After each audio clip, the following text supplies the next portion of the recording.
তোরা দোকানে আসো না ইতাম নি কিতাবে খালা নি রে, তো দেখাও যান না বেটা। কিতা হই ওই আমি খালা তুই খালা তো দেখা যাবে, সামনে তো আয়।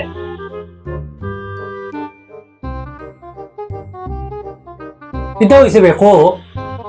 ল্যাপটপটা কিতা হয় কোনো কিছু খাওয়া করা যায় না তো তুই তোর ফেটেও কিতাবে লাইট জ্বলের এটা আমার মোবাইল আর এটা আমার ফটো বা কেন বে এই ফটোগু তোর ফেটো কেনে কিতা কারণ গু? বুঝছো না নি দূর থেকে মানুষ আমার দিকে চিনে না তাহলে আমি আমার ফটো চিপকাই দিছি যাতে দূর থেকে দেখি আমার চিনে মানুষে আমি খালা